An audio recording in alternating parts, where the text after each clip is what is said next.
317 kilometers an hour, and for one heartbeat, I don't know if I've done enough. Home crowd, home circuit, 7 years since I stood here like this. My Delta flickers red, green, red. Behind me, in silver, a 19-year-old wants my afternoon by 11 thousandths. That's not a gap, that's a rumor. Ferrari arrived at Silverstone carrying uncertainty rather than confidence. The team had just come out of a difficult Austrian Grand Prix, where momentum was a question mark, not a certainty. Silverstone itself is a 5.891 kilometers layout known for exposing weaknesses in drag, aerodynamic balance, and tire warm-up almost instantly. This is the track that tells the truth. If Ferrari's practice pace was real, this weekend would prove it. If it wasn't, Silverstone would expose it in front of Lewis Hamilton's home crowd. Hamilton, a 7-time champion, was racing at his most successful circuit, still seeking validation in a red car. But practice pace lies all the time in Formula One. The only session that doesn't is the one where the clock is the only judge. So when Friday afternoon arrived, and the sun was still high over Silverstone, nobody was ready for what Lewis Hamilton was about to do to the timing screens. Hamilton topped the only practice session by 0.2 over Antonelli, with Leclerc 0.4 further back. In SQ1, Hamilton set the pace early with a 1 minute and 29.582 seconds, a tenth clear of Leclerc. Beneath that headline, Behrman was eliminated by just 0.010 seconds, and Aston Martin suffered a humiliating session. In SQ2, Hamilton was again fastest, 0.099 seconds ahead of Antonelli, while Norris carried hidden brake duct damage that pushed McLaren into recovery mode before the real fight had even begun. SQ3 brought the one-lap shootout. Piastri and Norris briefly led before Antonelli raised the bar. Hamilton then found just enough on his final flying lap. The final numbers read 1 minute and 28.376 seconds for Hamilton and 1 minute and 28.387 seconds for Antonelli, a gap of just 0.011 seconds, the closest possible margin without a tie. Over team radio, Hamilton's response to his engineers was flat and controlled. Great job. Great job. On paper, it read like a fairy tale return to form for Ferrari.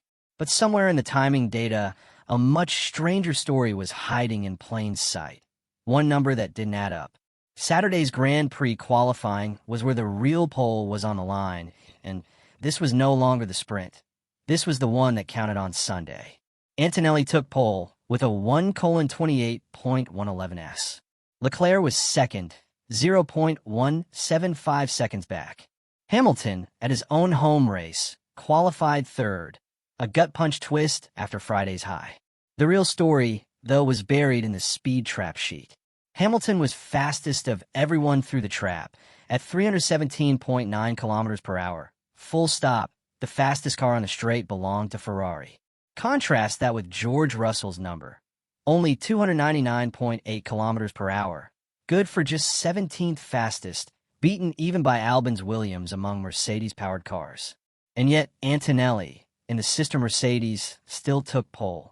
How does the team with the slowest car in a straight line still end up starting first? Let that question hang. Russell described the car as feeling draggier all weekend, saying he'd been losing significant time on the straights compared to the previous day. If Ferrari really had the fastest car in a straight line, and Mercedes had one of the slowest, then pole position shouldn't have been possible. Unless Mercedes wasn't beating Ferrari with raw speed at all. Unless they were beating them with something almost invisible. Modern Formula One power units blend a combustion engine with an electric deployment system known as the MGUK, and the FIA mandates a progressive power reduction as a car's battery assist runs down near the end of a straight, purely for driver safety. Earlier in the season, the FIA had already banned one method certain teams were using to bypass that mandated power reduction ramp in order to keep more raw power flowing right up to the line. Telemetry traces comparing Antonelli and Hamilton on the run to the line in sprint qualifying at Silverstone show something curious. Hamilton stayed flat out and fully committed all the way to the timing line, while Antonelli lifted off the throttle earlier before the line rather than after it.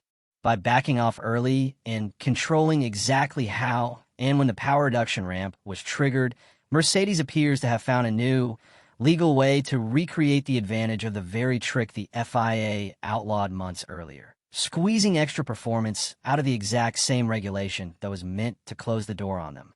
This sits inside a season-long undercurrent of suspicion between Ferrari and Mercedes. Both teams have been quietly suspected of not running their power units at full potential all year, each wary that the other is holding pace back so as not to trigger a rule, often referred to by insiders as the ADUO threshold, that would hand a struggling manufacturer extra development allowances. If either team looks too dominant, the sport itself might reward their rivals with a technical boost, so nobody wants to look as fast as they truly are. Ferrari's raw top speed in the trap might be only the visible tip of their pace, while Mercedes' true pace might be even further hidden beneath a car that appears, on paper, slower in a straight line. So is Ferrari's speed trap number the real story of this weekend? Or was it Mercedes quietly proving that in modern Formula One, the fastest car on the straight isn't always the team with the fastest car at all? Zooming out from a single weekend, the emotional whiplash is clear. Ferrari's Friday high, with Hamilton fastest in every session that mattered before Saturday, against Mercedes' Saturday statement, with Antonelli claiming his fifth pole of the season and defending the championship lead on his rival's home soil. Hamilton's third-place grid slot at his own home race is the bittersweet reality of a driver who topped almost every timesheet all weekend, except the only one that decided Sunday's front row. In 2026 Formula One, sandbagging, hidden pace, and regulation reading have become as decisive as raw car performance. The sport is being shaped as much by what teams choose to reveal as by what their cars can actually do. With the FIA now aware of Mercedes' new technique, the open question is whether it survives scrutiny, and whether Ferrari answers back with a hidden trick of its own before the next race. Because if two of the biggest teams in this sport are both quietly holding back their true pace at the same time, the question isn't who is fastest, it's who blinks first.